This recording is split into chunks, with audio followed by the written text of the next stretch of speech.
والصلاة والسلام على من لا نبي بعده. أما بعد فأعوذ بالله من الشيطان الرجيم. بسم الله الرحمن الرحيم. أم أنزلنا عليهم سلطانا فهو يتكلم بما كانوا به يشركون. وإذا أذقنا الناس رحمة فرحوا بها وإن تصبهم سيئة بما قدمت أيديهم إذا هم يقنطون. أولم يروا أن الله يبسط الرزق لمن يشاء ويقدر إن في ذلك لآيات لقوم يؤمنون. أم أنزلنا عليهم سلطانا، کیا ہم نے نازل کی ہے ان پر کوئی سند یا دلیل، فہو یتکلم پس وہ کلام کرتی ہو، بما اس کے مطابق کانوا بہ یشرکون جس کی وجہ سے وہ شرک کرتے ہیں، وَإِذَا أَذَقْنَا النَّاسَ رَحْمَةً اور جس وقت ہم چکاتے ہیں لوگوں کو رحمت فرحوا بہا وہ خوش ہو جاتے ہیں اس پر، وَإِن تُصِبْهُمْ سَیِّئَةٌ اگر پہنچتی ہے کوئی تکلیف ان کو بما قدمت ایدیہم بسبب اس کے جو ان کے ہاتھوں نے آگے بھیجا ہے، اذا ہم یقنطون تو اچانک ناامید ہو جاتے ہیں، اولم یروا کیا نہیں دیکھا انہوں نے، ان اللہ یبسط الرزق لمن یشاء ویقدر بے شک اللہ تعالیٰ کشادہ کرتا ہے رزق جس کے لیے چاہتا ہے اور تنگ کر دیتا ہے جس کے لیے چاہتا ہے، ان فی ذلک لآیات بے شک اس میں بھی نشانیاں ہیں، لقوم یؤمنون اس قوم کے لیے جو ایمان لاتی ہے۔ اللہ تبارک و تعالیٰ نے اس سے پہلے بھی یہ بات بیان فرمائی، شرک کی تردید فرمائی اور فرمایا کہ جب یہ مشرک لوگ کسی تکلیف میں بڑی مصیبت میں پھنس جاتے ہیں تو تب یہ اللہ کو ہی پکارتے ہیں، لیکن جب اس تکلیف سے نجات ملتی ہے تو پھر یہ شرک میں لگ جاتے ہیں، پھر اسی طریقے سے غیر اللہ کو پکارنا شروع ہو جاتے ہیں۔ تو فرمایا کہ ام انزلنا علیہم سلطانا، یہ جو آج کہہ رہے ہیں کیونکہ مشرکین مکہ اللہ تعالیٰ کو تو مانتے تھے، ساتھ یہ کہا کرتے تھے جی ہم اللہ کو تو مانتے ہیں، اس کو خالق مانتے ہیں، اس کو رازق مانتے ہیں، اللہ تعالیٰ ہی مشکلات کو دور کرتے ہیں، یہ بات وہ مانتے تھے، لیکن وہ کہتے تھے کہ جی ہم براہ راست اللہ سے نہیں مانگ سکتے، ہم گناہ گار ہیں، ہم اللہ تک براہ راست نہیں پہنچ سکتے، اس لیے درمیان میں ان بتوں کو ہم سیڑھی بناتے ہیں، وسیلہ بناتے ہیں، ان کا سبب بناتے ہیں، پھر ان کے ذریعے سے ہم اللہ سے مانگتے ہیں، یہ بھی ہمیں اللہ سے لے کر دیتے ہیں۔ یہ ایک ان کا نظریہ تھا اور یہی شرک ہے۔ مشرکین مکہ جب یہ باتیں کرتے تو اللہ نے فرمایا کہ ام انزلنا علیہم سلطانا، کیا ان کے پاس کوئی دلیل ہے؟ قرآن کریم میں کسی جگہ پر ہم نے یا کسی بھی آسمانی کتاب میں ہم نے ان کو ایسے کہا ہو کہ تم براہ راست ہمارے در پہ نہیں آ سکتے، مجھ سے براہ راست نہیں مانگ سکتے، کہیں پر کوئی ایسا اصول میں نے بنایا ہے کہ جس کے اندر میں نے یہ کہا ہو کہ لوگوں میں تک تم براہ راست نہیں پہنچ سکتے، لہٰذا سیڑھیاں لے کے آنا، لہٰذا لوگوں کو، نبیوں کو یا رسولوں کو یا ولیوں کو مجھ تک درمیان میں سیڑھی بنا کے مجھ تک پہنچنا، تم ان سے مانگنا، وہ مجھ سے لے کے تمہیں دیں گے، ایسا کبھی ہم نے کسی کتاب میں کہا ہے؟ ام انزلنا علیہم سلطانا، کیا ہم نے کوئی دلیل پر نازل کی ہے ایسی کسی بھی کتاب میں؟ فہو یتکلم بما کانوا بہ یشرکون کہ جس نظریے کے مطابق یہ شرک کر رہے ہیں وہ اس کے بارے میں ان کو بتاتی ہو، ایسی کوئی دلیل؟ یہ یہاں پر استفہام انکاری ہے کہ نہیں، ایسی کوئی دلیل ہم نے نازل نہیں کی۔ اللہ نے تو کسی جگہ پر بھی قرآن کریم میں نہ کسی اور آسمانی کتاب میں ایسا بلکہ اللہ کی ذات تو یہ فرما رہی ادعونی استجب لکم، ہر خاص ہر عام کوئی نبی ہے، کوئی رسول ہے، کوئی ولی ہے، کوئی پرہیزگار ہے، کوئی گناہ گار ہے،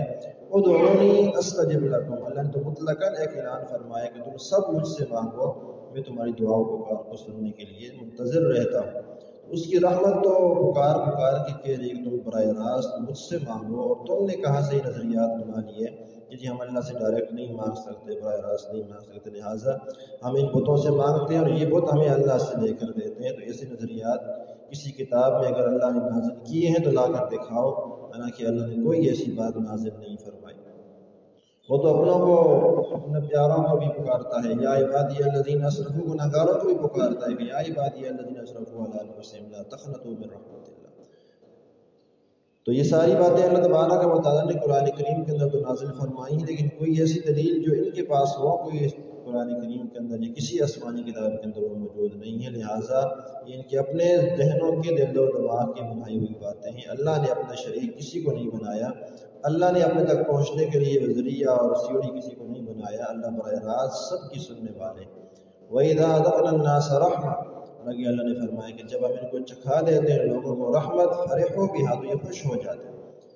چاہے مسلمان ہوں چاہے کوئی بھی ہو، جب ان کو نعمتیں ملتی رہتی ہیں تو یہ خوش ہوتے ہیں، جی ہمارے اعمال کی بدولت ہمیں